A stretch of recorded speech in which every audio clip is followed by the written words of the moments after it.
Amis du lundi, hardi, bonsoir et bienvenue pour un nouveau rendez-vous de la réinformation en compagnie du Plum Pudding de la réinformation avec Richard Dessèze, directeur de Politique Magazine et de la rédaction de Radio Courtoisie. Bonsoir. Arthur de Vatrigan, directeur de L'Incorrect. Bonsoir. Xavier Van Liert, journaliste. Charles-Henri Deloy, pas journaliste, mais écrivain. Et Jean-Yves Le Gallou, donc le dernier mais non le moindre, président de Polémia avec... Good evening. Exactement, good evening. Voilà. Avec Virginie à la technique. Alors, le plum pudding, voilà, donc c'est de la farine, c'est de la graisse de mouton, des épices, de la pomme, du raisin, des pruneaux, des fruits confits marinés dans le rhum et la bière brune. Ça cuit à la vapeur très longtemps ensuite, et quand c'est fini, voilà, on a un très bon petit déjeuner, on a aussi un mortier pour colmater les trous, ou une arme par destination s'il est assez maturé. Ça peut devenir très dur, hein, un plum pudding.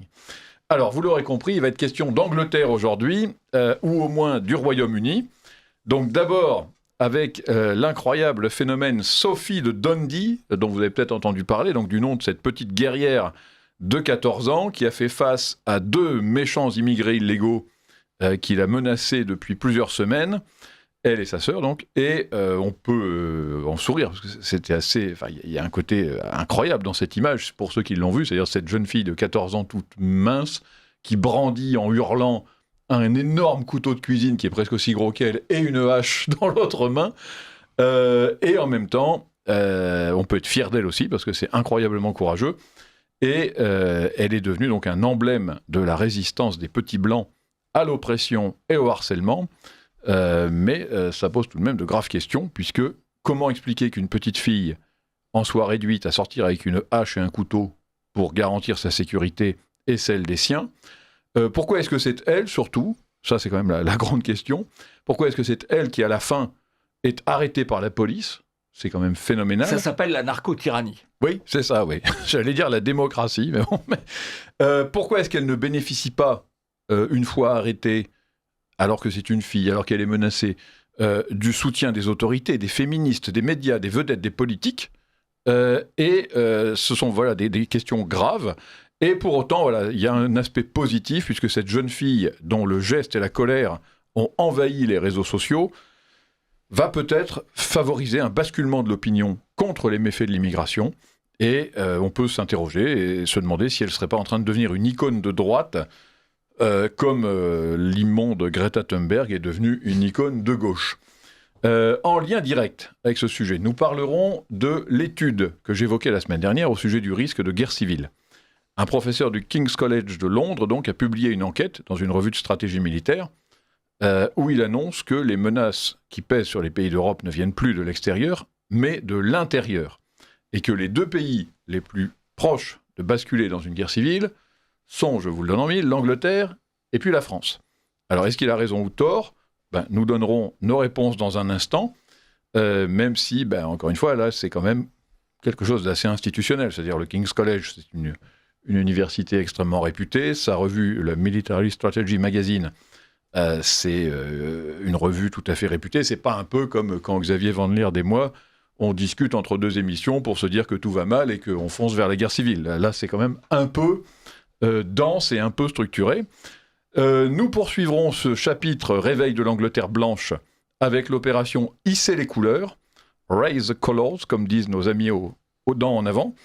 Et depuis quelques semaines, donc, on voit que des Britanniques accrochent des drapeaux de l'Union Jack ou de la Croix de Saint-Georges à leurs fenêtres, sur les lampadaires, sur les ponts, sur les routes, sur la devanture des magasins. Et souvent, ces drapeaux viennent remplacer les drapeaux LGBT ou palestiniens qui avaient l'habitude d'y être. Alors, c'est un mouvement qui se présente comme une armée de patriotes. C'est né sur les réseaux sociaux. Ça rassemble des personnes qui affirment leur fierté d'être anglais. Et voilà, là encore, on peut se demander si ça pourrait inspirer les Français et puis éventuellement nos élites. Alors, nos élites, justement, on verra si elles arrivent à durer plus d'un semestre. Nous reviendrons en France pour finir sur une note comique. Pour terminer donc cette émission avec on parlera des influences japonaises qui métissent la culture et la communication de notre personnel politique. Alors Arthur de Vatrigan me regarde bizarrement, mais je ne parle pas de la cérémonie du thé, des raffinements de discrétion qui cohabite d'ailleurs bizarrement chez les Japonais avec cette habitude atroce d'avaler bruyamment des nouilles comme un aspirateur. Non, c'est vrai. Quiconque a mangé à côté de Japonais ou de Chinois, quand même, est assez impressionné.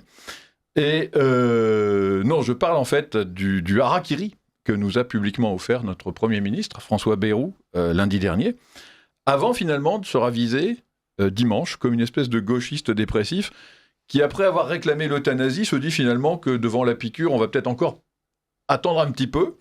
Et donc, hier, après nous avoir annoncé donc, la semaine dernière qu'il allait se soumettre au vote du Parlement, enfin au vote de l'Assemblée nationale, il nous a expliqué qu'en fait, il s'agissait simplement de consulter l'Assemblée nationale et de se mettre d'accord sur le diagnostic et pas sur les solutions. Autrement dit, il fait volte-face, il rétropédale.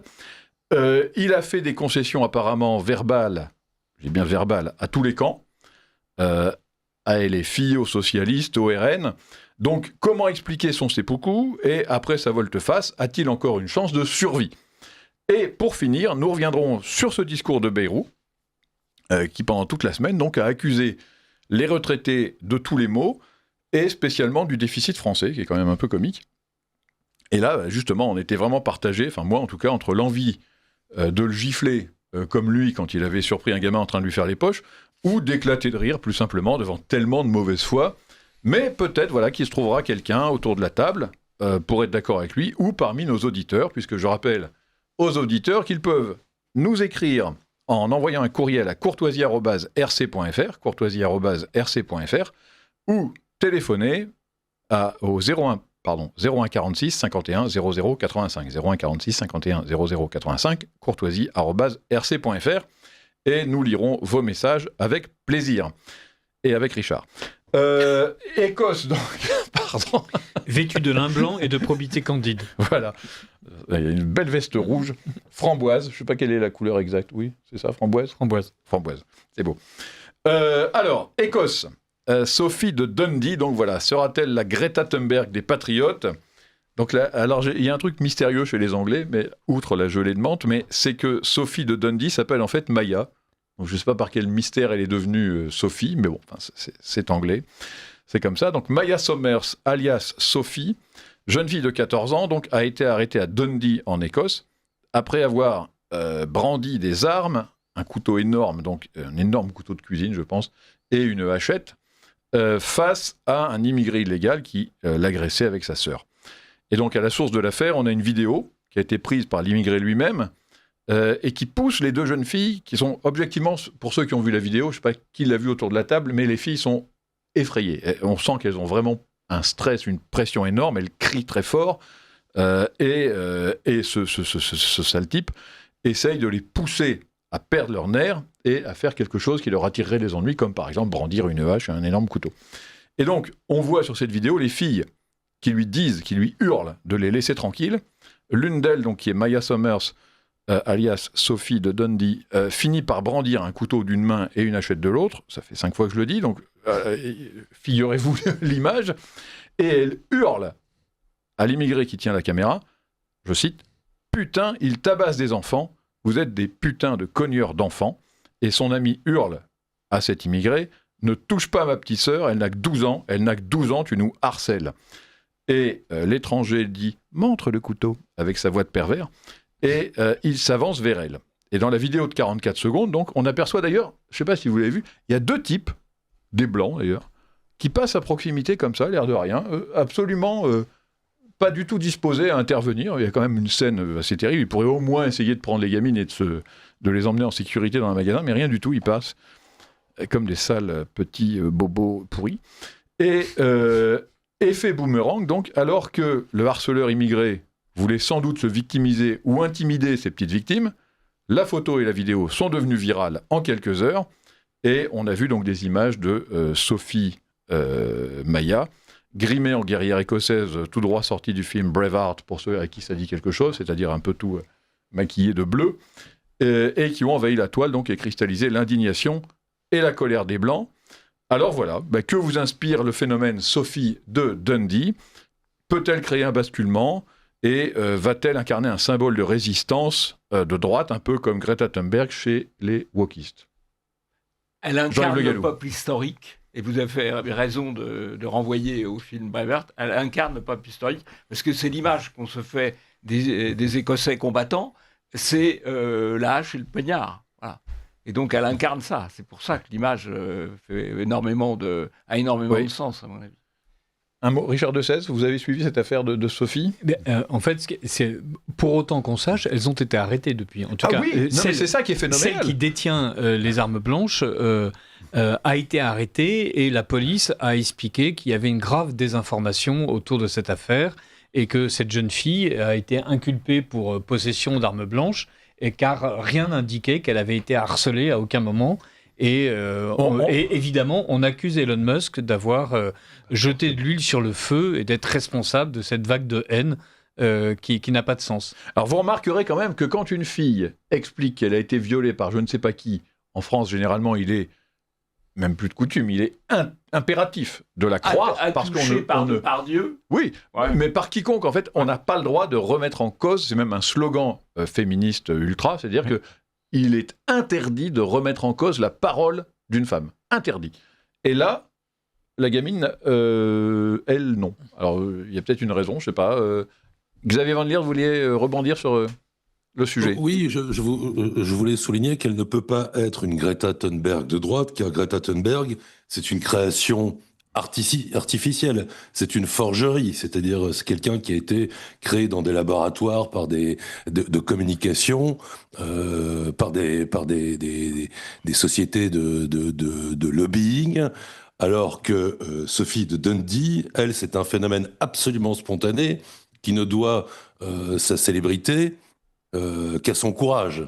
Alors que Sophie de Dundee, ce n'est pas une forgerie fabriquée dans l'arrière-cuisine du monde médiatique ni même numérique, puisque vous l'avez dit, initialement, elle fait irruption sur les réseaux sociaux parce que son agresseur l'a filmé. Et dans un second temps, il y a une magnifique intelligence collective, l'intelligence collective populaire, qui s'empare de cette affaire, mais de façon, là aussi, parfaitement spontanée, pour en faire un symbole. Mais donc, c'est une sorte d'anti-Greta Thunberg, non seulement parce qu'elle défend ce qu'elle incarne, mais aussi par la façon dont elle a fait irruption sur la scène politico-médiatique. Voilà, je voulais souligner ces deux grandes différences entre Greta Thunberg d'un côté et Sophie de Dundee, et que c'est important parce que ça montre une fois de plus le fossé qui existe entre les icônes de l'établissement, de l'establishment, dira-t-on là-bas, et les icônes populaires, les aspirations des élites, soi-disant élites, et les aspirations du peuple qui bout de plus en plus devant la situation qui lui est faite.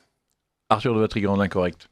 Nous avons donc des autorités britanniques qui font entrer des bourreaux et qui condamnent les victimes qui se défendront. On a un peu ça aussi en France. Donc, ceux qui pensaient qu'il y avait encore un peu d'honneur dans les autorités britanniques, ce dont je doute, mais sait-on jamais. On commençait à racler les fonds. Là, quand ils sont fait amputer définitivement. Mais si vous regardez, il y a quand même eu des étapes précédentes, notamment avec l'affaire des grooming gangs. Il y avait toute la dénonciation des tweetos britanniques qui sont fait condamner à de la peine de prison. Il y a une jeune femme... Vous pouvez expliquer un peu pour les auditeurs de Radio Courtoisie. Ceux qui sont sur les réseaux sociaux, donc on peut appeler des lanceurs d'alerte, qui dénonçaient les drames causés par les migrants, notamment tout ce qui est... l'affaire des grooming gangs qu'on avait vu, c'est-à-dire toutes ces filles anglaises de la classe populaire, parce que blanches, qui se sont fait séquestrer, asservir, prostituer, droguer par une majorité de Pakistanais. Donc avec la complicité des autorités britanniques. Avec la complicité, évidemment. Alors on attend toujours l'enquête, mais bon, pour l'instant, il n'y a pas. Donc beaucoup de Britanniques avaient dénoncé cela et s'étaient fait condamner et fait de la prison parce qu'ils avaient dénoncé cela. Je rappelle, il y avait une affaire un père qui cherchait sa fille qui a été séquestrée par des Pakistanais. La police ne faisant rien, il va la chercher. Il va la chercher chez le Pakistanais et c'est lui qui va en prison parce qu'il s'est zappé l'incruste dans la maison sans mandat, sans avoir demandé l'autorisation, sans rien. Alors que leur jeune fille était droguée, piquée, prostituée dans la baraque. Il a fini en prison, le père. Des affaires comme ça, il y en a plein. Le Pakistanais a porté plainte. Oui, il a porté plainte, évidemment. C'est pas une blague, il a porté plainte, évidemment. Et une des filles qui avait réussi à s'enfuir s'est fait condamner pour état d'ébriété sur la voie publique. Parce qu'elle avait 15 grammes de cocaïne dans les veines, forcément, on marche pas très droit. Vous voyez l'absurdité des choses. Et concernant les viols, on a le droit de... ligne droite par Jérôme Préjean. Exactement, et dans l'incorrect aussi par Sylvie Pérez.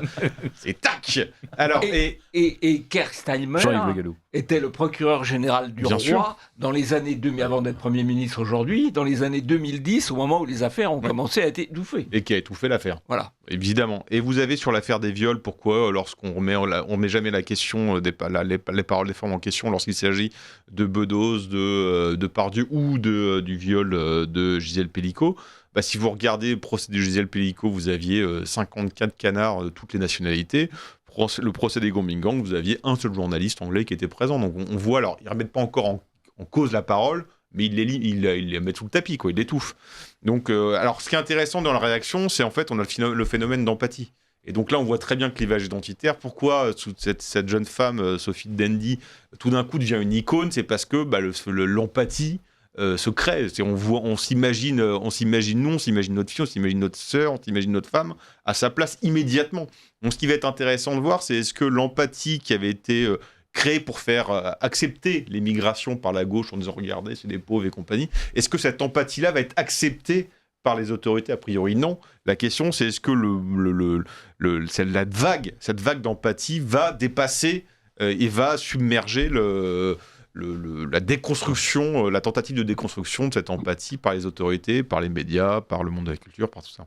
Ça va être intéressant. On pourra en parler, notamment parce que moi, je suis allé en Angleterre pendant les vacances. Alors, Charles-Henri Deloy, un mot là-dessus ou... Oui, allô, oui. Oui. Oui, je suis content de voir qu'enfin on commence à prendre ses distances avec les procès médiatiques et que c'est pas parce que les gens crient fort qu'ils ont forcément raison.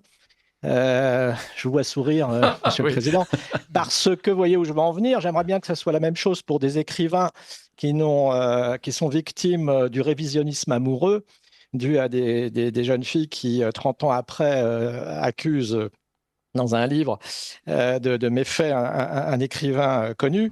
Mais enfin, pour en revenir à Qu'il cette a affaire... lui-même, pour les auditeurs de la courtoisie, on est en train de parler du pédophile Gabriel Maznev, qui a lui-même, à longueur de page, fait l'apologie de ses propres crimes. Mais laissons Charles-Henri Deloy continuer son plaidoyer. Oui, là, vous parlez de ses livres, moi je parle d'affaires judiciaires. Parlons de Sophie de Dundee, là, si vous voulez bien. Oui, mais enfin, ça, c'est Richard qui a mis le doigt dessus, si je puis dire. Donc, pour en revenir coupez-moi les mains, cette président. affaire, oui, au moins les deux mains. Oui, donc c'est par rapport à ce que vous disiez sur le fait qu'aujourd'hui, on n'a plus le droit de se défendre.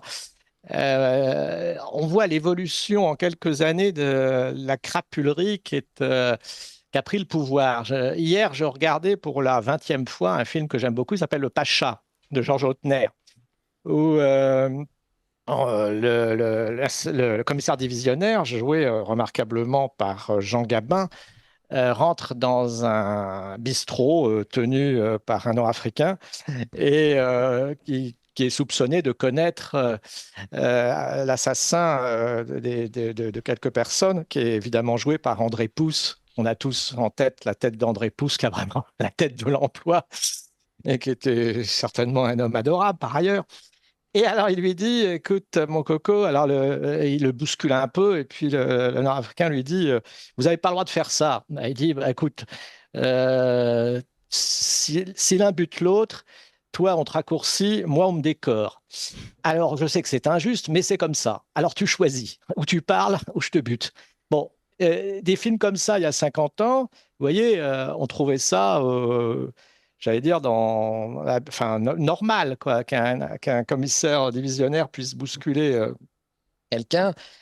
Aujourd'hui, je ne sais même pas si on oserait faire des scénarios de ce genre, mais surtout, effectivement, on ne trouve pas ça normal. Au lieu d'avoir de la compassion pour cette jeune fille, on commence par mettre en doute la véracité, de dire est-ce qu'elle n'a pas provoqué, est-ce qu'il n'y aurait pas eu quelque chose, enfin c'est un petit peu l'histoire de la victime qui devient presque coupable d'avoir eu le tort de laisser son portable dans sa poche ou d'avoir tenté le voleur, voire le violeur. Enfin, donc c'est le monde à l'envers, et ça c'est caractéristique de notre époque. Xavier Van Lierde. Oui, je trouve que ce qui est, pour rebondir sur ce que disait Charles-Henri, je trouve que ce qui est très intéressant aussi dans l'affaire de Sophie de Dundee, c'est qu'elle ne suscite pas seulement la compassion parce qu'elle est une victime, mais elle suscite l'admiration parce qu'elle s'est défendue. Oui.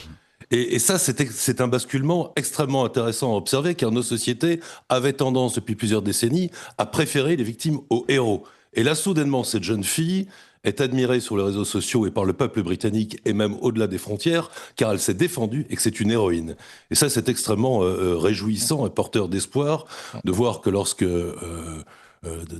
que ce retour de la figure du héros incarné par cette jeune fille est peut-être les prémices d'un vrai réveil. Et qu'elle ne s'excuse pas.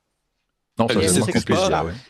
Elle se défend et elle incarne donc cet espoir d'une société qui se réveille et se défend à son tour plutôt que de simplement pleurnicher. Est-ce que vous vous souvenez du petit Babtou fragile qui avait été attaqué dans un bus il y a quelques années et qui avait été bien sermonné par quelques associations bien pensantes pour dire en gros qu'il l'avait un peu cherché. Ça me dit quelque chose. J'avoue que je me souviens plus. C'était il y a quelques années. Il s'était pas fait sermonner. Hein. Il s'était lui-même excusé de son plein gré, étant à Sciences Po, ayant eu du Hamel comme prof, le connaissant par ailleurs, ça ne m'étonnait pas de lui. Ah bon oui, bien sûr, évidemment. Il s'excusait d'avoir été agressé. Et depuis, il a créé le Dorothy. Voilà. À Montparnasse, c'était à Montparnasse, à côté de la gare Montparnasse, où c'était un jeune homme, je ne sais pas, d'une vingtaine d'années. Il avait été sauvagement agressé. Et quand on l'interviewait, on avait l'impression que c'était lui le coupable parce qu'il était tout penaud en disant bah oui, bon, non, bah, il faut pas stigmatiser, enfin les grands mots. Ils sont en droit de me casser la gueule. C'est la culture de la soumission. Je crois que c'est Boileau qui l'avait dit avant moi, hein, la servitude volontaire, on y est. Et depuis, il invite Boutelja à des conférences. Ah bah bravo, ce garçon. Ah oui, donc super. Il mériterait d'être esclave. Voilà. Alors la question maintenant, c'est comment expliquer, selon vous, la passivité des autorités britanniques, voire c'est pas l'hostilité. Oui, c'est ça. Ils ont agi. Comment expliquer ça au pouvoir. La crapulerie. Le problème, c'est que vous avez les grooming gangs derrière, et en effet, les grooming gangs et les autorités, et les maires, et la police, et les juges. En fait, tout le monde est mouillé dans cette affaire-là. Donc le problème, c'est que là, c'est pourquoi parce que sur cette vidéo, on ne sait pas ce qui s'est passé avant.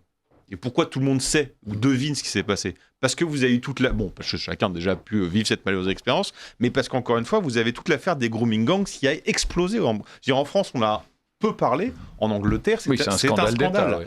Ouais. Et donc, quand vous avez ce passif-là, vous n'avez même pas besoin d'attendre de savoir, oui, mais qu'est-ce qu'elle a dit ou qui sont ces types. Vous le savez ce qui s'est passé. Et donc, le lien est immédiat avec les grooming gangs. Or, le problème pour les autorités britanniques, c'est que ceux qui sont en poste aujourd'hui sont coupables des grooming gangs aussi, ou en tout cas ont collaboré à, pas forcément que ça se développe, mais en tout cas que ça continue parce qu'ils se sont tus et parce qu'ils ont, ils ont empêché ceux qui dénonçaient ça, mais en plus ils ont protégé des bourreaux. Donc le lien est là. Jean-Yves Le Gallou. Et l'électorat du Parti travailliste, donc de Keir Starmer, est largement constitué des minorités immigrées pakistanaises. Ah oui, bah même la direction du parti autonomiste qui sont plus très minoritaires. Pardon ? Et qui sont plus minoritaires. Et qui sont plus minoritaires. Certaines villes, mais pas partout, en tout cas dans l'électorat travailliste, c'est un peu un phénomène LFI en fait. Oui, bien sûr. Hein ? Sauf que en Angleterre, le vote communautaire existe, est reconnu et permet d'avoir, en tant que vote communautaire, des Pakistanais qui sont conseillers municipaux, des Pakistanais qui font partie des forces de police, puisque là aussi, il y a certains niveaux de la justice qui sont en fait électifs au Royaume-Uni. Donc on est véritablement dans une emprise en fait des populations allochtones par rapport aux populations autochtones. Ce que je trouve remarquable dans la manière dont le pouvoir réagit en Angleterre, c'est d'expliquer ces jeunes filles en fait agressent quelqu'un. Ils expliquent que c'est un couple bulgare qui est agressé par ces jeunes filles qui ont l'air juste d'une part d'être terrorisées. Une fois plus dans l'extrait qu'on voit, hein. Elles ont l'air d'une part d'être terrorisées et d'autre part elles n'agressent pas. Elles se défendent. Elles sont en défense. Voilà. Et d'ailleurs, l'autre se sent tellement agressé qu'il filme tranquillement les deux gamines en train d'insulter et d'essayer de le tenir à distance, l'une d'entre elles en tout cas avec ses deux armes. Et ils expliquent ce qu'il y a d'abominable dans cette histoire et dans la désinformation qui l'accompagne, c'est que l'Angleterre, le Royaume-Uni est un exemple parfait de cohésion sociale et de sympathie entre les différentes communautés, et c'est ça qui est détruit par cette jeune fille. Au moment même où, au contraire, on sait que l'Angleterre, et Nigel Farage est là pour l'expliquer, et donc autrement dit, il y a comme d'habitude cette espèce de dichotomie absolue entre le discours du Premier ministre écossais et ce qui est autour de lui. Il n'y a aucune cohésion sociale, il n'y a pas de creuset britannique, il y a des communautés de plus en plus fracturées, de plus en plus séparées, et d'ailleurs fractures organisées par ces chiens d'anglais depuis quelques siècles, puisqu'ils n'ont cessé... Je maîtrise l'antenne, je ne peux pas vous laisser traiter nos amis à longues dents et oreilles décollées de chiens. Puisqu'ils n'ont cessé de dresser les Britanniques les uns contre les autres et d'expliquer que les Anglais étaient au-dessus de la mêlée. On a véritablement l'idée que le réel, comme Delphine Ernotte, n'existe qu'en fonction de la forme que je veux lui donner et pas du tout de ce qui est ressenti par le peuple. Xavier Van Lierde. En fait, le traitement scandaleux qui est réservé à Sophie de Dundee est emblématique d'une réalité qu'on ne veut pas voir aussi bien en Grande-Bretagne qu'en France, c'est que le maintien du modèle multiculturel exige en réalité que l'État, le gouvernement, réprime son propre peuple. En fait, dès lors que l'entente ne se fait pas entre différentes communautés, pour maintenir le modèle multiculturel et cette fiction, eh bien l'État se retourne contre les autochtones et les brime pour maintenir cette fiction. C'est absolument scandaleux, et je pense que c'est aussi un des ressorts du succès de Sophie de Dundee, un peuple qui se rend compte que son État, en réalité, le brime et n'est pas de son côté. Ce qui est évidemment un scandale politique majeur, et une rupture majeure du pacte qui permet la naissance même et l'existence même de l'État. Ah oui, parce que là, c'est effectivement ça. C'est-à-dire les élites sont contre leur propre peuple. C'est assez stupéfiant. Et d'autant qu'en Angleterre, je pense qu'on va passer maintenant à l'opération, enfin au phénomène également hisser les couleurs. On parlera de la question de la guerre civile juste après peut-être. Mais moi j'ai passé quelque temps là en Angleterre, et il est assez impressionnant de voir déjà à quel point les sociétés, je crois que c'est Richard qui disait ça, mais sont maintenant complètement, enfin, elles l'ont toujours été, faut être honnête, mais séparées. C'est-à-dire qu'il y a d'un côté les étrangers, de l'autre les Anglais. Alors tout le monde cohabite sur le même territoire, mais les Anglais restent entre Anglais, les étrangers restent entre étrangers.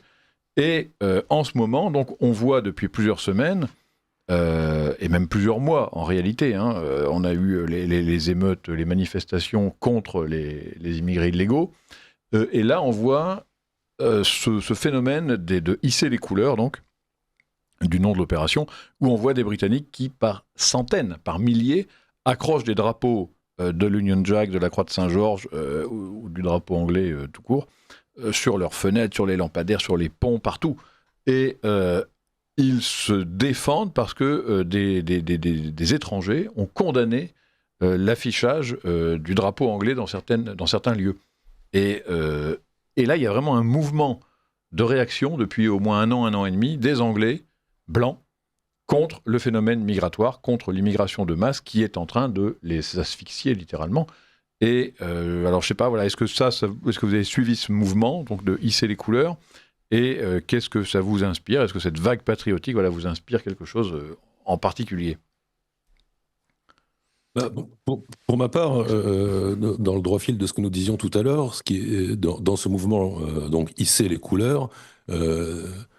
Ce qui est fascinant, c'est que c'est vu comme un geste subversif, alors qu'il ne s'agit finalement que de hisser les couleurs nationales, celles de l'État britannique ou les couleurs de l'Angleterre. Et donc, dans un monde normal, ce serait quelque chose d'extrêmement banal. Mais là où ça devient extrêmement subversif, c'est que les personnes qui font ça subissent, là encore, les foudres de l'État. Et donc, on voit à quel point des élites absolument post-nationales sont tellement post-nationales qu'elles finissent par être irritées par les symboles mêmes de l'État qu'elles représentent et qu'elles squattent en réalité, car elles sont illégitimes à diriger un propre État. Elles considèrent que la nation est dépassée, elles considèrent tellement la nation dépassée que ça les ulcère de voir le peuple hisser les propres couleurs nationales. Évidemment, ça pourrait froisser les étrangers, quoi, en fait. C'est une sorte de... Exactement. C'est un peu l'esprit. C'est la même chose, c'est ça. Et donc, c'est une révélation du fossé de plus en plus important qu'il y a entre, d'une part, le peuple britannique, ce que le sociologue David Goodhart appelait les gens de quelque part, alors que les élites, elles, sont des gens de nulle part, qui ne se reconnaissent plus ni dans une identité, ni dans un territoire, et qui jugent même illégitime leur propre peuple. Ça, c'est une révélation extrêmement intéressante, et cette opération, donc, hisser les couleurs, est intéressante de ce point de vue-là.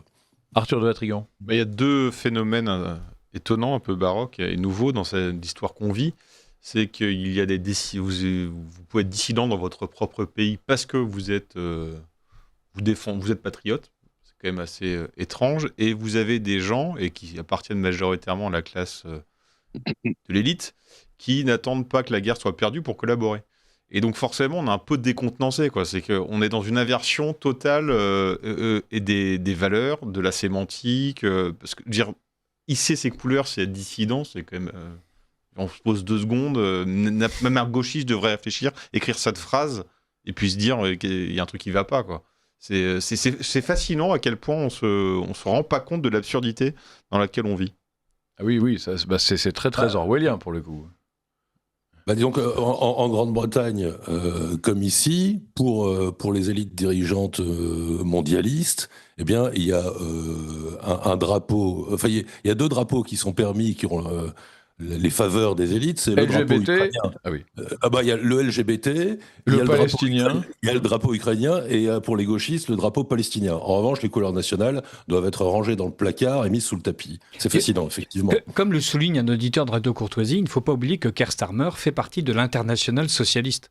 Autrement dit, que ceux qui sont en train de nier à la nation anglaise le droit d'exister appartiennent à un organisme international qui est transnational par nature et qui ne veut pas en fait que les nations existent. On a réussi à mettre à la tête des différents pays en Occident des gens qui expliquent que le pays est un modèle politique dépassé, et donc les Anglais ont porté à la tête du Royaume-Uni quelqu'un qui appartient à une organisation qui prêche la fin des nations et le socialisme d'un pôle à l'autre et tout autour de l'équateur. Sauf que j'ai l'impression là que c'est pire que l'internationalisme et que le refus de la nation. Pire que le socialisme, c'est rare quand même. Là, je pense à une forme dégénérée de socialisme, peut-être, qui est la haine absolue de soi. C'est-à-dire qu'ils ont une pulsion de mort. C'est à mon avis le fond de l'affaire du wokisme. L'intersectionnalité des luttes, c'est un faisceau commun d'envie de mourir. Que ce soit à commencer par le roi Charles, roi d'Angleterre, qui est absolument un wokiste convaincu et qui joue contre sa propre nation, pour ne pas dire contre la civilisation chrétienne, depuis très longtemps. Oui, mais je pense vraiment à l'ensemble des mouvements. Oui. Non, mais j'insiste. Le changement de sexe a toujours été favorisant les groupes minoritaires contre son propre peutre. Je pensais avoir l'assentiment de Richard de XVI à ce sujet, mais là, bizarrement, il reste muet. Mais Charles III est un être qui couronne parfaitement le pays dont il est le chef. C'est pas un désir de mourir, c'est un désir de se réengendrer. C'est-à-dire ils veulent pas mourir. Qui ? Les woke ? Oui, même l'élite, les woke, les socialistes, ce que vous voulez, c'est un réengendrement. En fait, ils veulent vous tuer parce que vous représentez, voilà, mais ils veulent pas tuer l'humanité. Je pense ils veulent réengendrer. C'est le principe du wokisme d'ailleurs. Mais c'est le principe de la révolution. C'est l'homme nouveau. Charlie, avant de se réengendrer, il faut déjà faire mourir le vieil homme. Oui, mais même eux. La vieille civilisation. Les véganes sont prêts à laisser disparaître des espèces animales pour peu qu'on ne les fasse plus soi-disant souffrir. Ils sont espèces animales. Oui, mais même eux, quand ils veulent changer de sexe, quand ils veulent se faire grand remplacer par des communautés halogènes. En fait, au sommet de la pyramide woke, on trouve l'immigré musulman. Pour quelle raison ? J'en sais rien. Peut-être parce que c'est la plus grosse menace contre l'homme blanc, finalement. Ensuite, on trouve les trans. Et puis ensuite, l'ensemble des communautés qui ruissellent, si je puis dire. Mais il y a une volonté quand même derrière tout ça de disparaître. C'est-à-dire, même Plantu, le dessinateur du Monde, qui est quand même pas suspect d'être de droite, a fait des dessins où lui-même ne comprend plus, parce qu'il appartient au vieux monde finalement, et où il montre des caricatures qui illustrent le délire total des LGBT qui font la promotion des islamistes. Parce qu'en fait, on voit des LGBT pendus à des drapeaux palestiniens, et il le montre bien, parce qu'au fond, ça résume l'affaire. C'est-à-dire les woke français, enfin les woke européens, pro-LGBT, etc., font la promotion de gens qui veulent leur propre mort. C'est quand même super bizarre. Encore une fois, Plantu, c'est un bel exemple. Plantu, il se rend pas compte que c'est lui qui a engendré les monstres. Ah oui, non, mais ça c'est sûr. Le principe Oui. de base. Oui. Mais je veux dire, les woke existent pourquoi ? Parce qu'en fait, on leur a promis, leur père, leur grand-père leur ont promis les lendemains qu'ils chantent le paradis sur Terre. Il dit, en fait, c'est pas vrai, il n'y a pas le paradis sur Terre. C'est vrai aussi. Donc, qu'est-ce qu'on fait ? En fait, on fait un réengendrement, on fait un reset, on se tue pas, on fait un reset, on élimine, en fait, on aplanit pour recommencer à zéro. C'est pas un désir de mort, c'est un désir prométhéen, en fait, mais sauf qu'ils ont compris qu'il fallait aller plus loin parce que leur père qui allait plutôt doucement, nous on a trouvé que c'était un peu violent, un peu rapide, mais pour eux c'était trop doux, ça n'a pas marché. Moi je les vois plus comme des cathares que comme des... Ouais, c'est une nouvelle hérésie. Alors après, une hérésie qui est intéressante chez les woke, c'est le côté anti-moderne quand même. C'est ça qui est assez amusant. Alors l'amusement s'arrête assez vite, mais... Néo-natoufien. Il y a quand même un truc, il y a cette espèce de retour de bâton qui est assez intéressant. Et ce sont quand même des gens qui en gros remettent en cause le néolithique. Quoi. Ah mais complètement. Oui. C'est-à-dire que... Non mais c'est vrai. Bah oui. C'est-à-dire qu'ils sont pires effectivement Il y a des combats qu'un maurassien de stricte observance. Tout a commencé à se barrer en... À la révolution néolithique, oui. À la révolution néolithique, ils ont raison, absolument. Non, mais par exemple, les woke qui balayent complètement la rationalité des Lumières. Ah oui, tout. C'est amusant. Oui. Et c'est pour ça que leurs parents peuvent pas comprendre, ils comprennent rien, ça les dépasse complètement. Ils peuvent pas comprendre. Ah oui, ça les rend pas sympathiques, mais c'est rigolo, oui. Il y a quelque chose de très macabre et une espèce d'attirance pour le suicide, la faim, le crime, je dirais presque. Et tiens, puisqu'on avait appris quelques mots là, avec Bézimardet, etc. Est-ce que vous savez ce que c'est que l'hybristophilie ? Eh ben, non. C'est Hybristophilie. Oui, mais encore. Eh ben, hybristophilie, c'est d'être attiré par les criminels. Vous avez beaucoup de femmes, par exemple, qui demandent en mariage des tueurs en série dans les prisons. Il y a encore Nornade Lelandais, là, qui a fait un enfant avec une femme qui lui écrivait en prison. Eh bien, j'ai l'impression que le pouvoir est atteint d'hybristophilie, c'est-à-dire qu'ils ont envie de se donner à leur propre bourreau. Ah oui, mais ils ne donnent pas. Vous avez remarqué qu'ils ne se donnent pas quand même. Ils donnent les autres. Oui, parce qu'un exemple, ils vivent dans un endroit où le remplacement est encore bénéfique pour eux parce que ça leur permet d'avoir leur petite salade quinoa à 11h du soir. Mais regardez, quand il y a une supérette qui arrive dans le 6e arrondissement, ils font des pétitions pour pas en avoir. C'est vrai. Donc, oui. Non, ils veulent pas se tuer. C'est qu'ils voient pas les désagréments. Au contraire, ils voient du positif. Ils emploient des femmes de ménage pas chères, ils ont des salariés pas chers, ils ont même pas de salariés, ils les payent au black.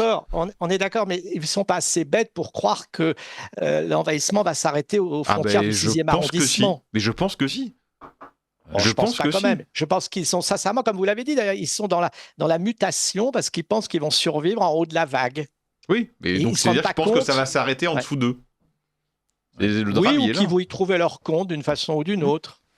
Mais vous savez, c'est encore le livre de Welbeck, Soumission, il avait tout dit. Alors, c'était très drôle pour ceux qui l'ont lu, c'est que c'était François Bayrou qui avait vendu la France au califat. C'est quand même extraordinaire parce qu'il en est tout à fait capable. Pour ceux qui ont vu son interview hier ou avant-hier, il était pathétique. C'est vraiment, enfin on en reviendra tout à l'heure. On y parle tout à l'heure, oui. Ouais. Alors bon, on va peut-être passer à un autre sujet. On a un sujet plus théorique cette fois-ci qui est la guerre civile qui menace à la fois l'Angleterre et la France. On écoute un petit message et on revient juste après pour en parler. Radio Courtoisie ne vit que grâce à ses auditeurs. En faisant un don à Radio Courtoisie, vous lui garantissez une indépendance totale et la liberté de ton que vous ne trouvez pas ailleurs. Rendez-vous dès maintenant sur soutenir.radiocourtoisie.fr ou envoyez votre chèque au 61 boulevard Murat, 75 016 Paris. Merci, chers auditeurs, de nous soutenir. Merci à tous les auditeurs militants qui se mobilisent pour aider Radio Courtoisie, parce que nous en avons besoin. Pour ceux qui découvriraient ce soir Radio Courtoisie, ou pour ceux qui l'auraient oublié, je vous rappelle que nous n'avons aucune publicité commerciale, nous n'avons aucune subvention, nous ne vivons que du soutien de nos auditeurs. C'est ce qui nous permet d'avoir ce genre d'émission avec ce ton que peut-être vous appréciez. En tout cas, si vous êtes à l'écoute depuis un certain temps, c'est sans doute parce que ça vous plaît. Donc voilà, en échange de cette liberté de ton, nous avons absolument besoin d'être soutenus par nos auditeurs, un peu comme un lecteur qui irait acheter l'Incorrect chez son marchand de journaux, il paierait, il s'acquitterait du prix et il repartirait avec son magazine. Là, si on écoute Radio Courtoisie, il faut avoir en tête qu'il faut nous aider à produire les émissions. Cela a un coût, même si ça n'est pas contractuel. Alors, en parlant de l'Incorrect, Arthur de Vatrigan, je me tourne vers vous, puisque vous sortez une nouvelle formule de l'Incorrect. Là, je vois un très joli magazine. Alors, la maquette est vraiment très réussie. Là, c'est une couverture sur un ton un peu bleu, avec en couverture donc Éric Nolot, Patrice Jean et Alain Finkielkraut, qui regardent tomber les pages de livres déchirés, et vous titrez « La mort du livre est-elle inévitable ?» Alors, est-ce que vous pouvez déjà nous parler de cette nouvelle formule ? Qu'est-ce qui change par rapport à l'Incorrect d'avant ? Et éventuellement ensuite entrer dans le sommaire. Alors, il y a le fond et la forme. Donc, nouvelle maquette, évidemment, nouvelle rubrique. Et sur le fond, alors, il y a beaucoup plus de place pour l'actualité culturelle, pas pour la culture, parce qu'on fait parfois, on dit, mais pourquoi vous parlez pas de patrimoine et des choses comme ça, parce que déjà beaucoup de médias le font et le font très bien. Et nous, notre objectif, c'est d'aller dans l'actualité culturelle, là où c'est pas, vous avez des trucs pas très sympas, entrée littéraire, par exemple, vous avez 480 livres dont 80% de bouses à lire, il faut faire les analyses, voilà. Le but, c'est d'aller sur le terrain privilégié de la gauche pour dire nous aussi on est légitime et nous aussi on peut avoir des critiques constructives où on peut trouver au contraire des choses qui sont bien et le dire. C'est mener une bataille culturelle dans l'actualité culturelle.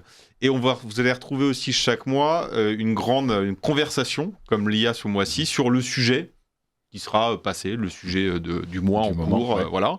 Et également, parce qu'on a mis dans le pays réel comme Radio Courtoisie, vous aurez un grand récit reportage d'une 15aine de pages sur une tranche de vie. Donc là, on allait à la rencontre de jeunes qui se sont anciens banquiers, écoles de commerce, qui sont reconvertis dans la viticulture il y a 5 ans, dans la région bitéroise. Et donc, nous sommes allés les rencontrer pour savoir pourquoi ils avaient fait ça et qui ils sont. Donc voilà, donc chaque mois, grande actualité culturelle, une grande conversation sur le sujet du mois pour prendre un peu de hauteur et un grand reportage sur les tranches de vie. Bon, écoutez, c'est très dans l'esprit de Radio Courtoisie, finalement. Exactement. C'est-à-dire prendre le temps d'aller au fond des choses. Bravo, ça coûte 7,90 €. L'abonnement est à... Ah oui, l'abonnement, il doit être à 85 € et je peux faire un code promo pour les auditeurs de Radio Courtoisie. Avec le code promo Courtoisie, tout accroché en minuscule, vous aurez moins 30% sur l'abonnement. Ah alors, c'est pas mal, hein. C'est très bien. Je m'abonne, allez. Voilà, ça c'est gentil. Bon, l'Incorrect, donc, culturel, conservateur et corrosif.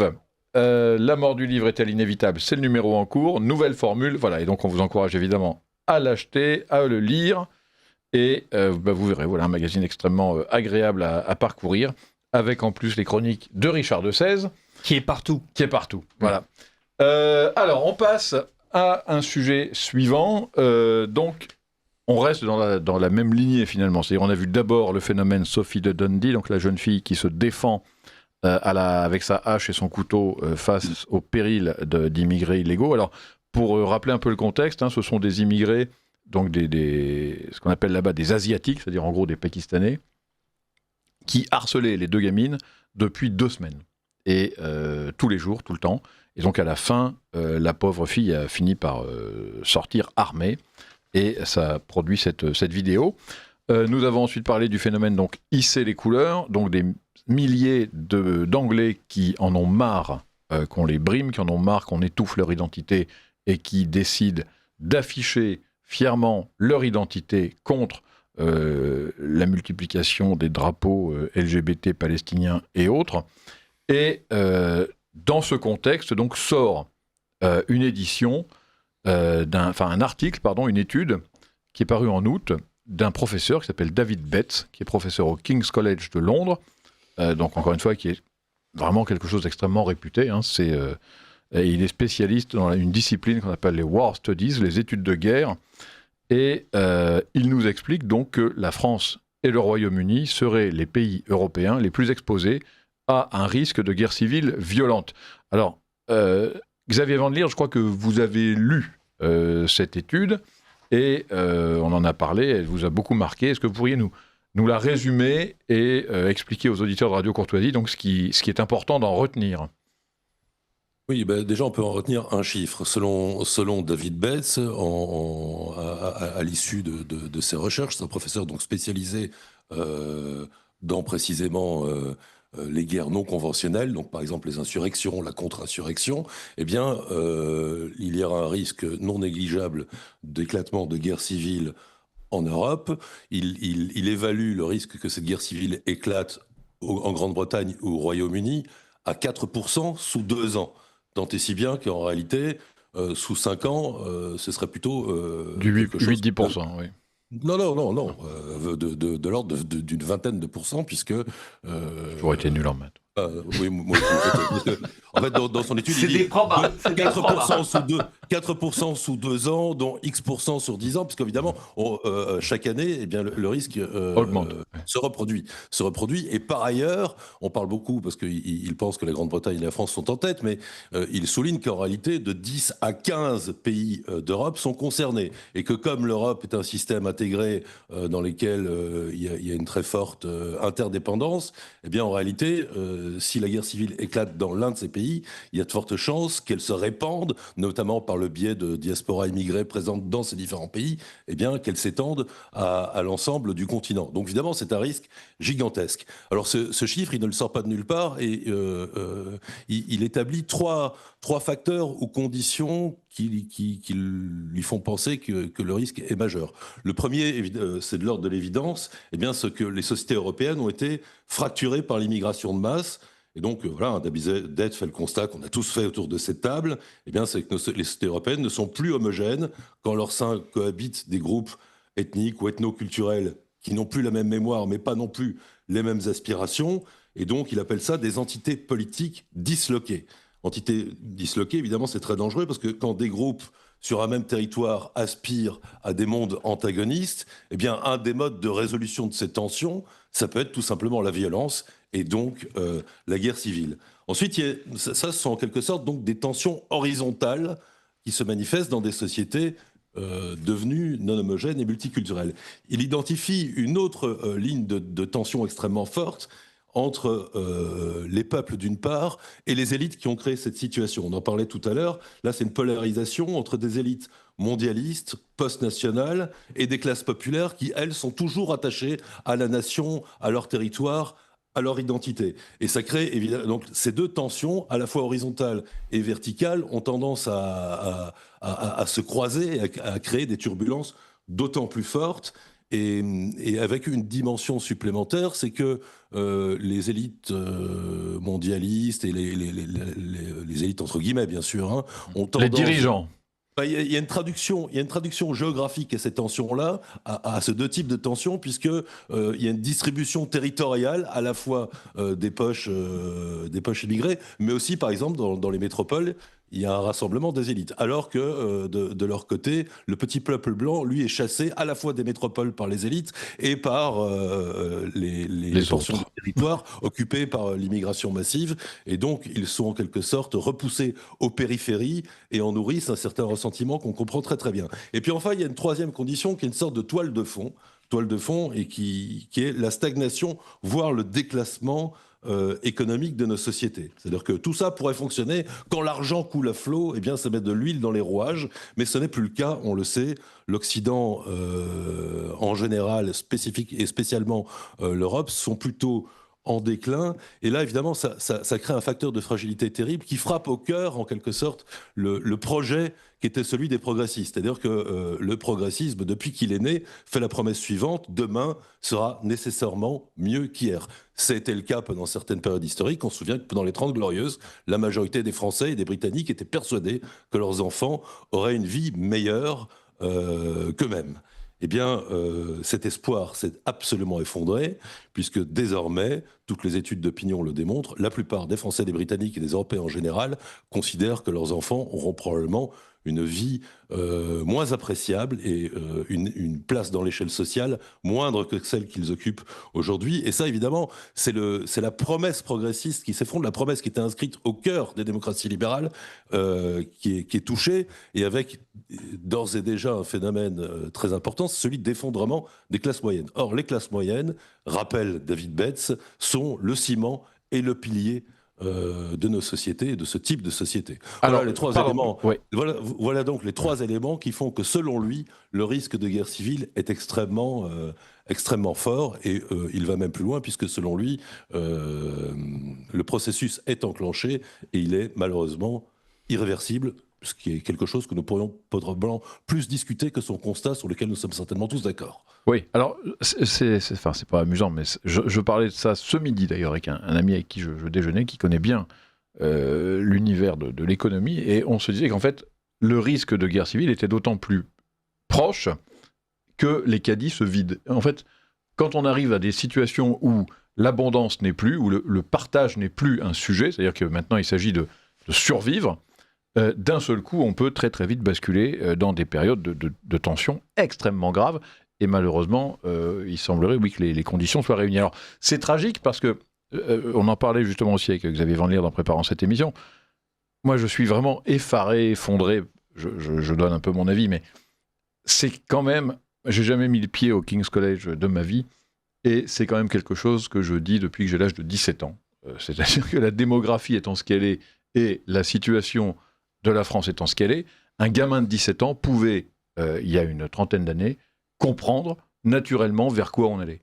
Et j'en veux, mais terriblement, à tous nos dirigeants qui, pendant, encore une fois, 30 ans, n'ont rien fait. On se sont contentés de passer le problème avec des saloperies. Il continue. Oui, et il continue avec des dirigeants comme François Hollande qui expliquent qu'on va vers la partition et que c'est inévitable. Mais en gros, l'important, c'est qu'il ne soit plus au pouvoir quand ça va se produire. C'est ça qui est effrayant. Jean-Yves Le Gallou. Par rapport à ce que vous avez dit sur les projections qu'on pouvait faire il y a 30 ans ou il y a 40 ans, vous oubliez une chose, c'est que l'arithmétique est une science fasciste.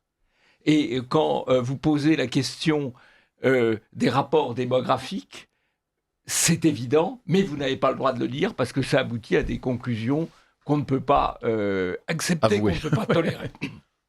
Alors... Par rapport à cette étude, je crois qu'il y a deux soucis quand même. Est-ce qu'on va vers une guerre civile ou vers une guerre ethnique? Ou est-ce qu'on ne risque pas les deux? C'est-à-dire la guerre ethnique entre les groupes culturels ou religieux opposés et la guerre civile entre les forces réputées progressistes et les forces identitaires.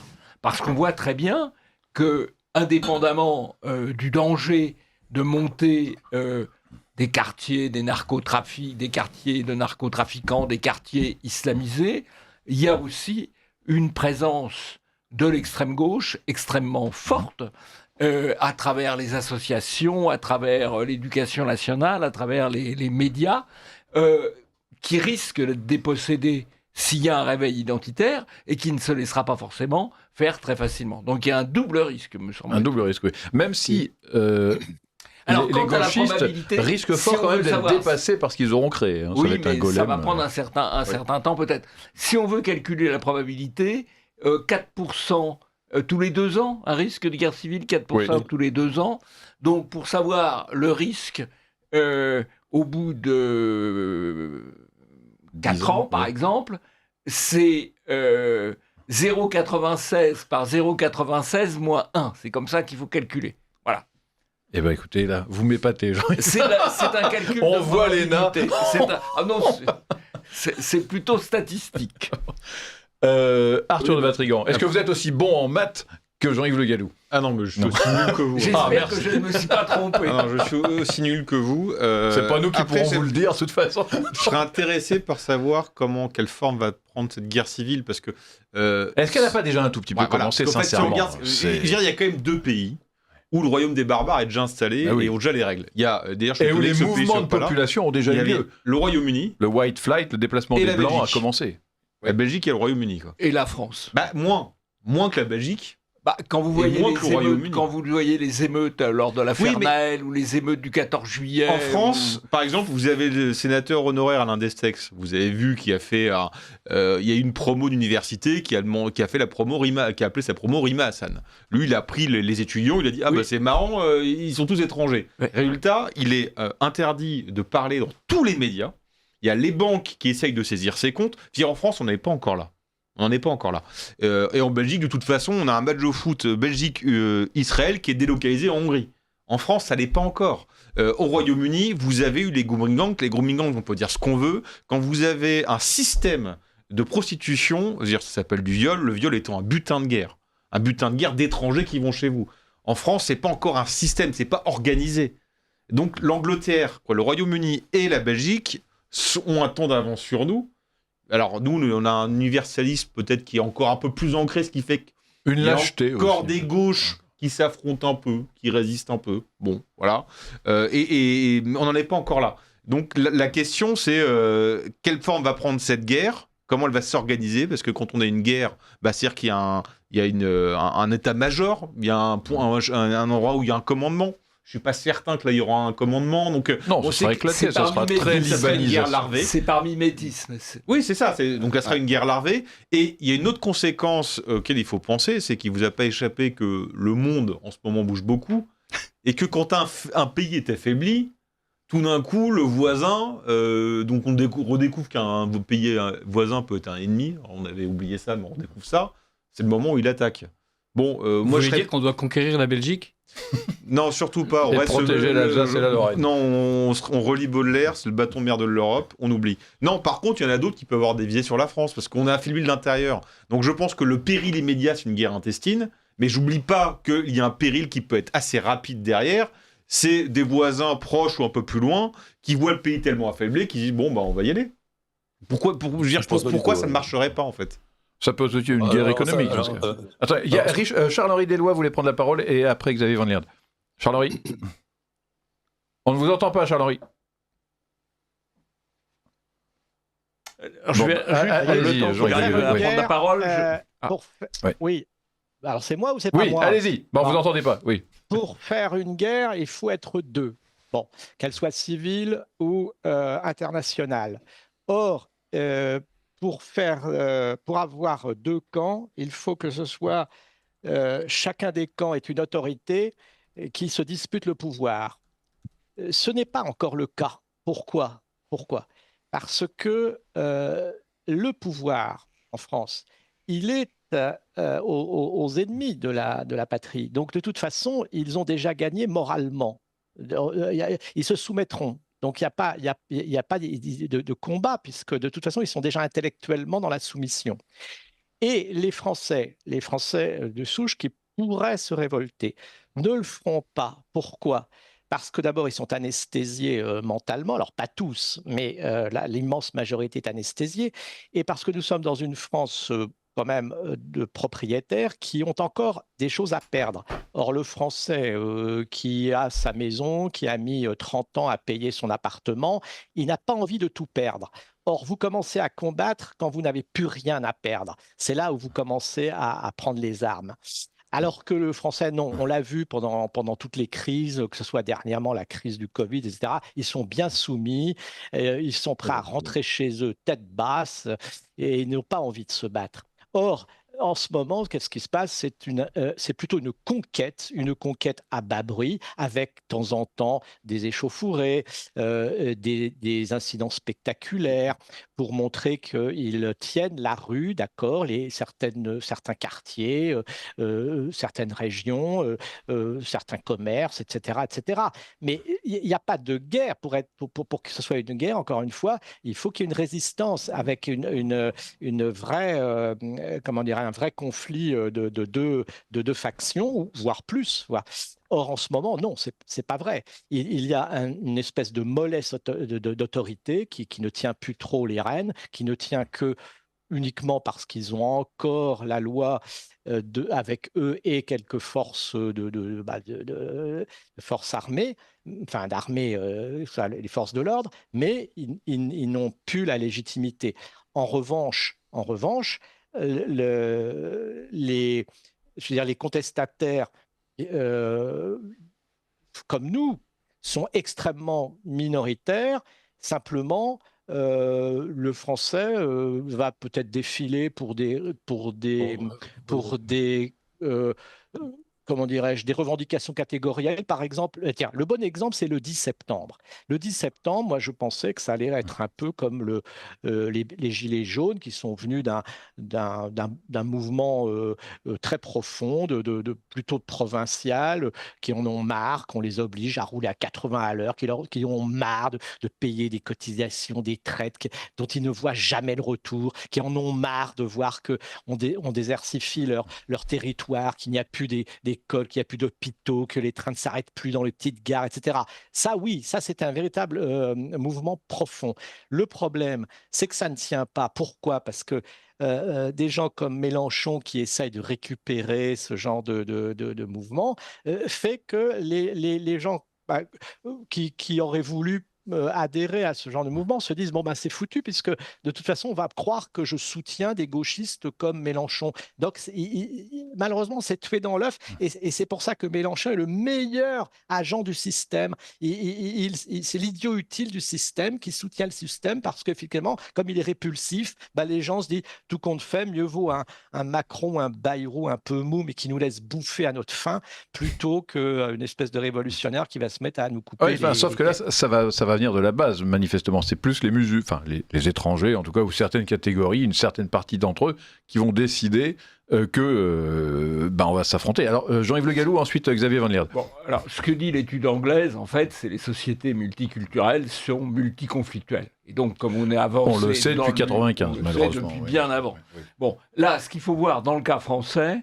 c'est la montée quand même progressive des manifestations. Il y a eu les émeutes de 2005, ça remonte à 20 ans. Depuis, il y a des émeutes de manière beaucoup plus fréquente et qui sortent de territoire. En 2005, c'était cantonné dans les banlieues, dans les quartiers de l'immigration. Oui. On disait même qu'ils foutaient le feu à leur propre quartier et qu'ils étaient un peu débiles. Et maintenant, ils pillent. Lors de l'affaire du 14 juillet, il y a eu un événement qui est passé relativement à bas bruit, mais qui est assez important. C'est que dans certains immeubles du 17e arrondissement, je crois, de la belle partie du 17e arrondissement, il y a eu des intrusions par-delà les codes, les doubles, triples codes, par les fenêtres, il y a eu des intrusions. Et ça, c'est quand même un changement de nature.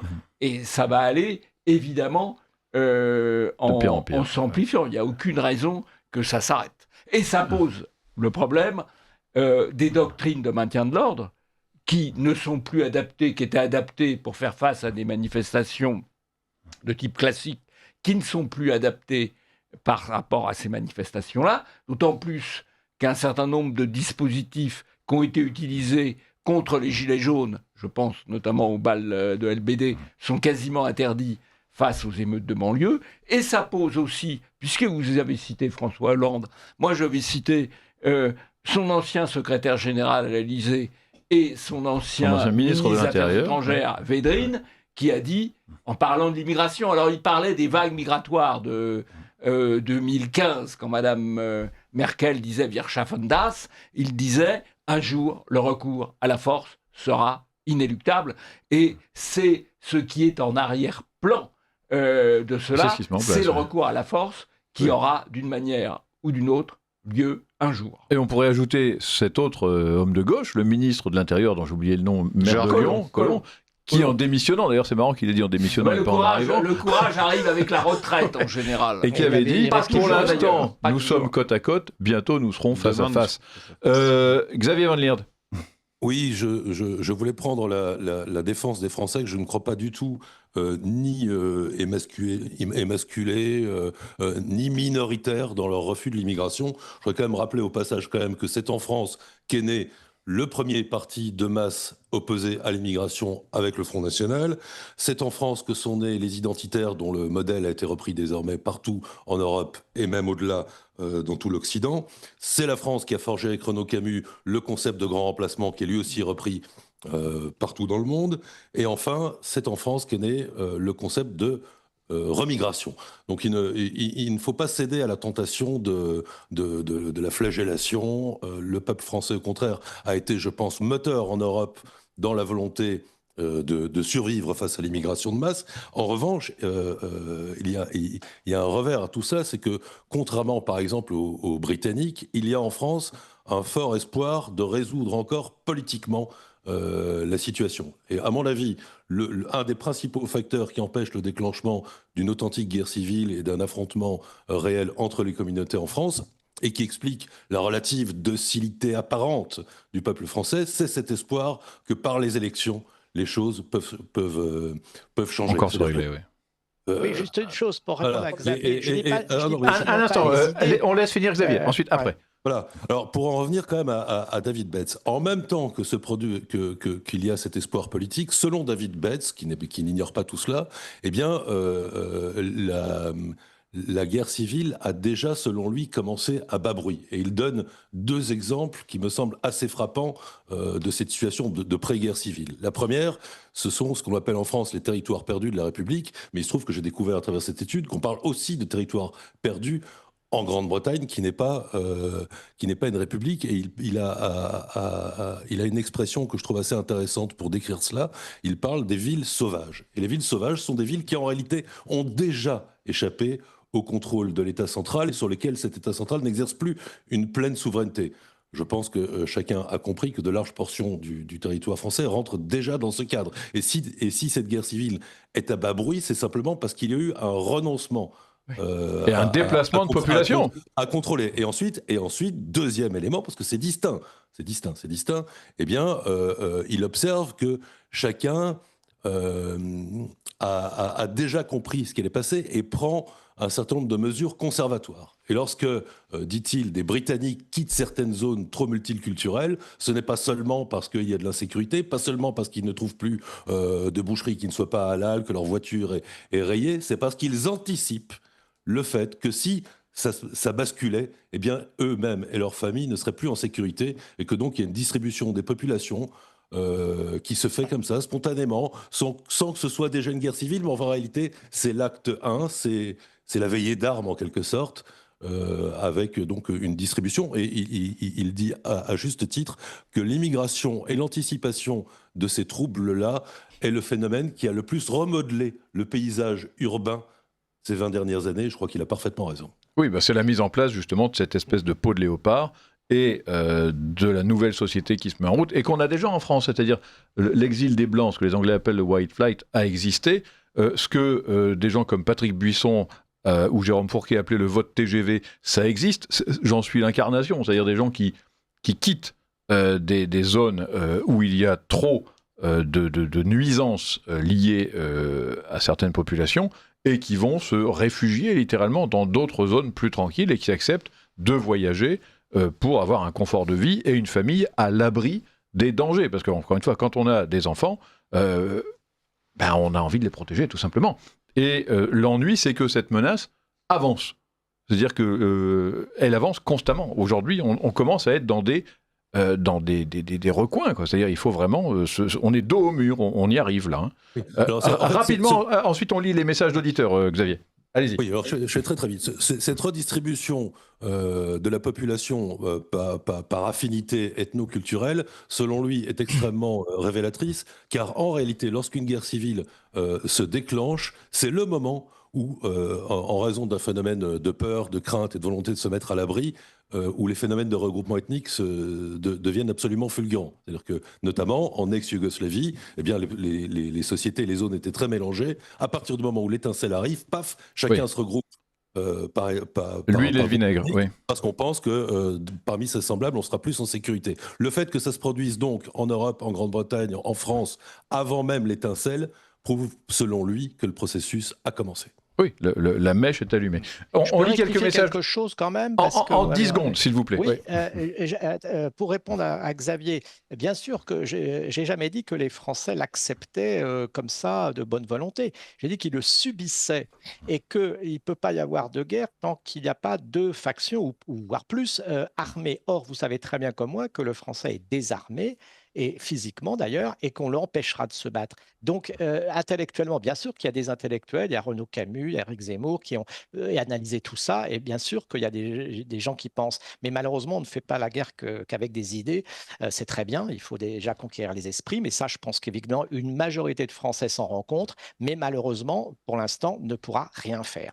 Alors, c'est important de passer, de s'inscrire dans les clubs de tir. Il faut quand même voir qu'il y a une répression aussi de tout ce qui est défendu. Je connais quelqu'un qui s'est fait retirer ses armes de chasse par la gendarmerie parce qu'il a fait un tweet. Un tweet qui n'est même pas condamné, qui est poursuivi, qui ne sera pas condamné parce qu'il n'est pas condamnable, mais on lui a retiré ses armes. Ça se passe du côté de Grenoble. Et quand il est allé à la gendarmerie était à 400 mètres d'une cité dans laquelle la gendarmerie ne pénètre pas. Voilà la réalité. L'appareil répressif, il est dirigé contre ceux qui se défendent. Alors, comment expliquer ça ? C'est quand même incroyable. Mais c'est la narco-tyrannie, parce qu'ils pensent que le danger... Alors quoi, ils veulent se soumettre, ils veulent éviter la guerre, la poursuite de l'immigration heureuse, il faut réprimer tous ceux qui sont susceptibles de s'y opposer. Oui. Est-ce que c'est pas de la lâcheté ? En se disant, je me souviens d'une dispute que j'avais eue un jour avec une fille il y a au moins 30 ans, justement, et qui me disait, c'est à cause de gens comme toi qu'un jour on aura la guerre, parce que si on se soumet tranquillement, ça se fera sans violence. Et au fond, est-ce que... Non, c'est vrai, c'était phénoménal.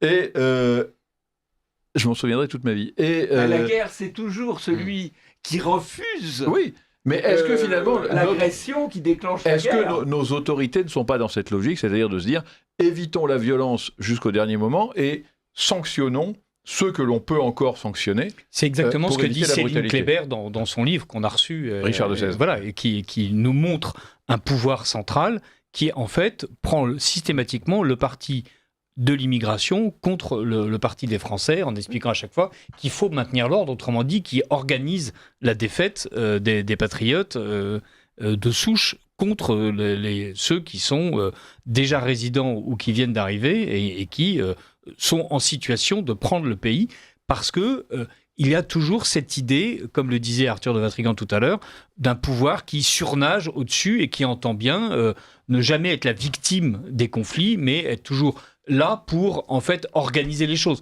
Une fois que tout le monde s'est entretué, on a quand même besoin de gens pour discuter avec les banquiers, Ursula von der Leyen et Donald Trump. Et donc ça, Emmanuel Macron sera toujours compétent, et tous ses copains du Conseil constitutionnel aussi. Je voudrais quand même dire deux choses. Quelques messages auditeurs. D'une part, il y a un site qui s'appelle Où va ma France, que je conseille à tout le monde, ouvamafrance.replit.a2p, et vous tapez Où va ma France, et comme ça, vous pouvez savoir... ville par ville, commune par commune, où va votre France ? C'est-à-dire quel est l'état de l'insécurité, quel est l'état de l'immigration, quel est l'état en fait de la préfiguration de la guerre civile qui s'annonce. Voilà, donc c'est un site Où va ma France ? Où va ma France ? Eh ben, écoutez, voilà, ça, c'est un site très utile. Voilà. Point quoi ? Replit.app.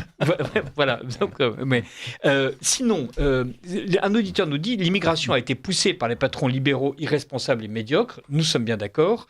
Un autre nous dit un rapport de la CIA concluait qu'il n'y aurait pas de guerre civile en France, qu'il n'y aurait pas de résistance à une prise de pouvoir par les minorités organisées. Donc, effectivement, l'État laisse les minorités s'organiser, mais interdit à la majorité de s'organiser, même en petite minorité. Exactement. Quels sont les moyens ? C'est la narco-tyrannie. Voilà. C'est la narco-tyrannie. Et voilà. Où est le Soros de droite ? Où sont les nationalistes français ? Quels sont les moyens et les chefs d'une résistance ? Voilà. Donc, c'est la vraie question. Ce sont des vraies questions. Voilà.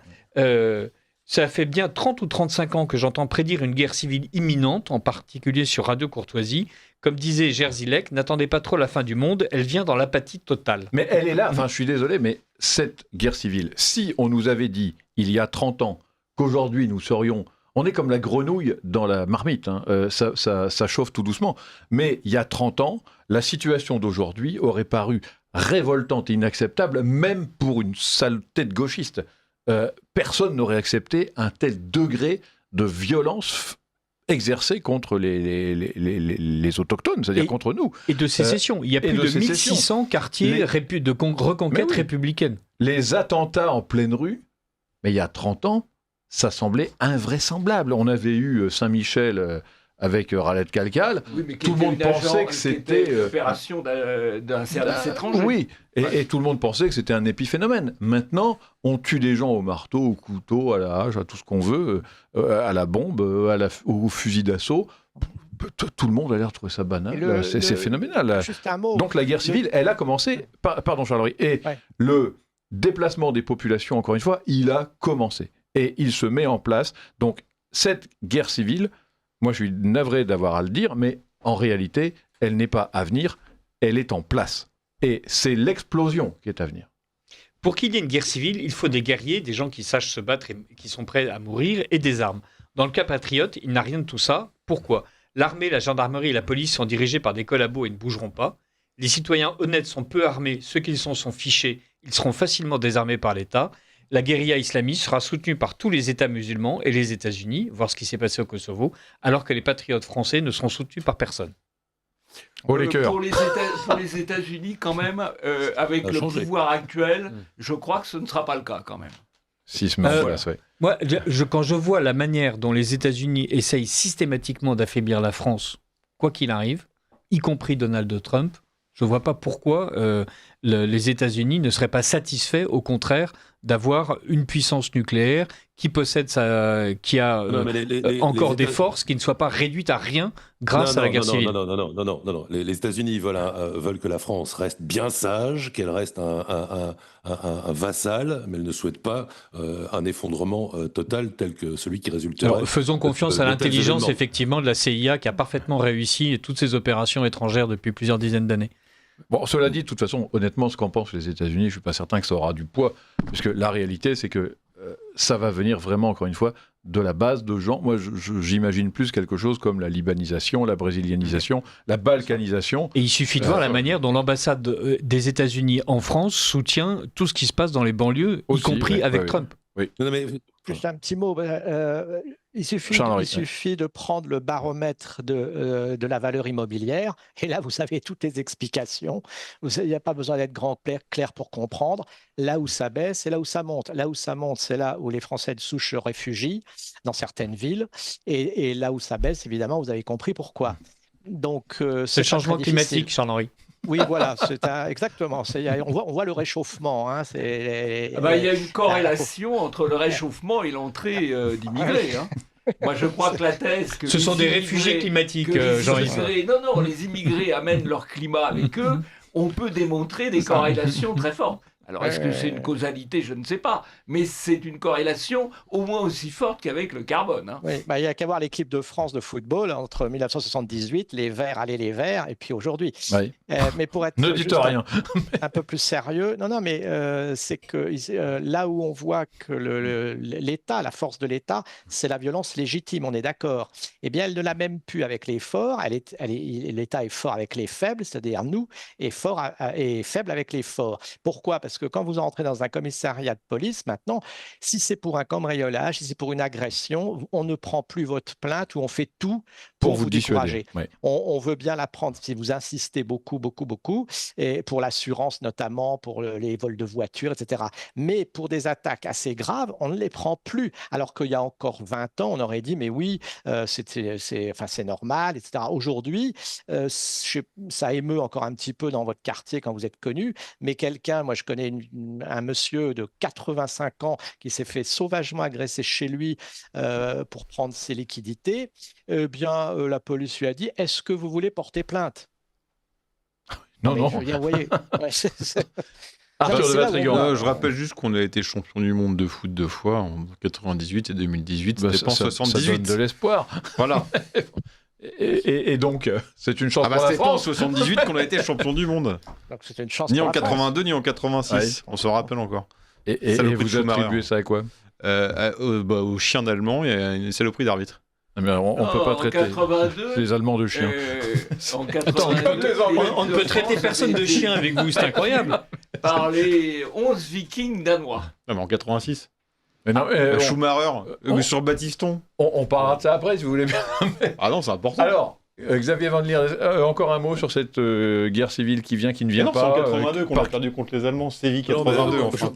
Je pense que tout le monde devrait Séville lire cette 82. étude.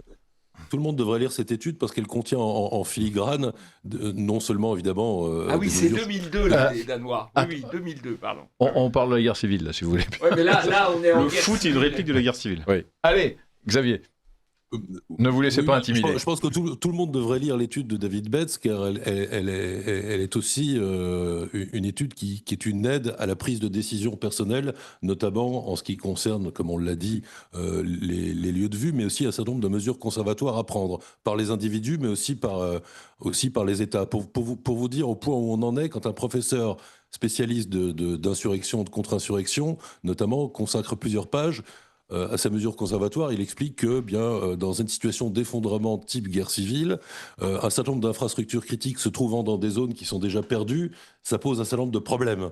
C'est-à-dire que, pour dire les choses clairement, la centrale de Zaporijjia en Ukraine, c'est de la rigolade par rapport à une guerre civile en France, un territoire qui est constellé de centrales nucléaires, de barrages et d'infrastructures critiques qui pourraient être menacées. Et puis, deuxième recommandation, il rappelle que les guerres civiles en général, mais spécialement quand elles sont multiethniques, ont la fâcheuse tendance de se terminer en iconoclasme, en destruction des trésors culturels. Oui. Et donc, du peuple autochtone en l'occurrence, et que donc l'État serait bien avisé d'avoir des plans de sauvegarde extrêmement vigoureux pour mettre à l'abri tous ces trésors, et notamment, les musées et les réserves des musées, de façon extrêmement rapide, et notamment tous ceux qui se trouvent dans les villes dites sauvages dont il parlait. Voilà, je trouvais ça intéressant de le montrer, car ça dit à peu près où on en est. Oui. En réalité. Et il faut avouer que c'est arrivé à peu près partout où on a eu ce genre de sujet. C'est-à-dire aussi bien en ex-Yougoslavie qu'en Irak,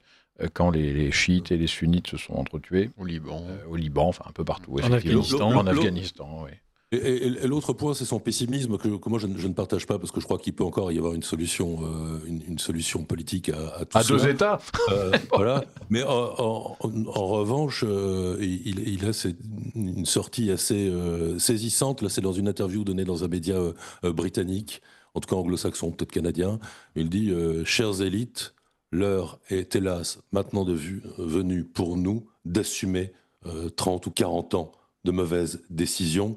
Et nous n'aurons pas d'autre choix que d'être confrontés à cela. Il le dit avec beaucoup de gravité. Et voilà, j'invite les auditeurs à écouter cela et à méditer cela, car le moment est probablement venu. Je pense qu'on va se la procurer, cette étude, et la traduire surtout, parce qu'on l'a, mais il faut la traduire en français et on la mettra à disposition des auditeurs. Je pense que ça peut être quelque chose de très très bien. On a justement quelques auditeurs qui nous parlent. On risque d'avoir du peu de temps pour parler de Beyrouth, mais après. Bonsoir. La résistance et la guerre armée viennent quand le peuple refuse de se soumettre, de défendre ses biens et surtout ses enfants. C'est le processus de la guerre de libération avec son cortège de morts et de destruction. La République du jacobinisme a déraciné et désintégré la France réelle. Le résultat est là. Est-ce qu'une république fédérale ne pourrait-elle pas la réenraciner et la remettre dans l'histoire ? C'est une vaste question. Je pense que le sentiment national passera par un réenracinement local, jamais par le haut. En tout cas, c'est certainement pas l'État républicain qui nous apprendra à nous réenraciner. Samedi prochain, manifestation organisée par les patriotes contre la politique mortifère de la guerre et la sortie de la France de l'Europe. C'est pour cela qu'il faut y être à 14h au Palais Royal, samedi 6 septembre. Voilà, donc c'était un message gratuit de Philippot. Écoutez, que les auditeurs qui en ont envie s'y rendent, effectivement. On soutient, nous, toutes les initiatives qui viennent justement nourrir nos idées, nos valeurs. Il nous reste très peu de temps, alors peut-être un mot pour parler de Beyrouth, son suicide en 2 minutes. Pathétique. Richard de Sèze. Est-ce qu'il a une chance de survie ? Insultant. Oui. Pour les... Oui, alors ça, insultant pour l'intelligence des Français à qui il propose un choix débile. Je suis celui qui a entériné tous ceux qui vous ont ruiné, et maintenant il faut absolument que vous me disiez que vous me faites confiance pour faire n'importe quoi, puisque tout ce que je propose est rediscutable, mais si vous ne me faites pas confiance, c'est vous qui devenez responsable de tout ce que j'ai entériné. Qu'est-ce que c'est débile ? Il a dit 2 choses amusantes. Le premier, c'est que sur les boomers, pour le coup, je suis assez. Mais son interview... moi, je pas du tout. Je sais bien. Allez-y. Mais parce que vous Et parlez les des auditeurs de retraités, Radio mais je rappelle Courtoisie que vous non avez plus, des ils ont dégainé retraités sur de Beyrouth depuis 90 le ans qui début. ne sont pas des boomers. Allez.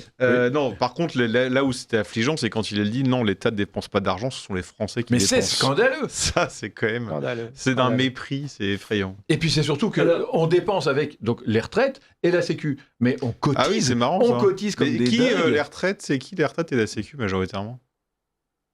Il n'y aura pas des boomers là-dedans? Ben si, mais Ah, alors, voilà. mais oui, mais ils ont payé. Je suis désolé. Mais Mais pas moi, assez. quand je vois Ah, ma c'est- fiche de paye et que quand je gagne 1000 €, on m'en pique littéralement 600, 650, et que derrière il y a la TVA, la taxe de, enfin, tout. C'est hallucinant. À la fin, on se fait voler 800 balles sur 1000, mais on cotise à fond. On a bien le droit ensuite d'être malade et que ce soit gratuit, puisqu'on nous dit de toute manière, on ne peut pas faire moins. Enfin, la Sécu, c'est obligatoire, on n'a pas le choix. Oui. Et les retraites, les gens qui bossent comme des chiens toute leur vie, parce qu'on leur a dit, le système, c'est comme ça. Ils n'ont pas dit non plus, je vais faire ci et je m'en sortirai mieux que les autres. Ils ont observé la loi et ils l'ont suivi méticuleusement. Ils ont et voté maintenant, pour on les ceux qui ont ennuie. fait la loi, pardon. Ah oui, mais ils ont Et cotisé. les boomers Allez, ont travaillé les seules beaucoup fois où ils plus ont pas que les voté, jeunes c'était pour d'aujourd'hui. Jospin et Les pour Royal boomers, qui ont... C'était pas 35 heures, c'était 45 heures les Je voudrais- boomers. C'était pas je voudrais- 35 heures à rien foutre. Et un petit, Je voudrais- un petit Allez. satisfait site à Sonia Mabrouk qui a été une excellente. Moi, je suis assez d'accord sur le fait qu'il y a une répartition entre les actifs et les inactifs qui est défavorable aux actifs. Je suis d'accord là-dessus. Mais je pense que c'est très facile de parler des boomers parce qu'ils ne sont pas protégés par la loi. Oui. Vous dites les boomers touchent trop de fric, il n'y a pas de problème. Vous dites les immigrés Mais touchent oui. trop de fric, c'est contraire à la loi Non, mais Pleven. ça, je suis Et d'accord. donc, il y a Moi, je veux vraiment juste un un petit problème. mea culpa des boomers, sachant qu'ils votent encore. Eh ben moi, je veux C'est un mea culpa Non. des bouts, mais pas les boomers. Sur boomers. Radio Courtoisie, Moi, tous je ceux qui voudrais- ont cotisé n'ont jamais voté pour Macron. Je voudrais corriger d'ailleurs une chose. Absolument, Richard, qui est bravo. dit, sur- Mais ils sont minoritaires. qui est dit sur beaucoup de médias, j'espère pas sur Radio Courtoisie, c'est que ce n'est pas vrai que le déficit remonte à 1974. Il y a eu un déficit de 74 à 76.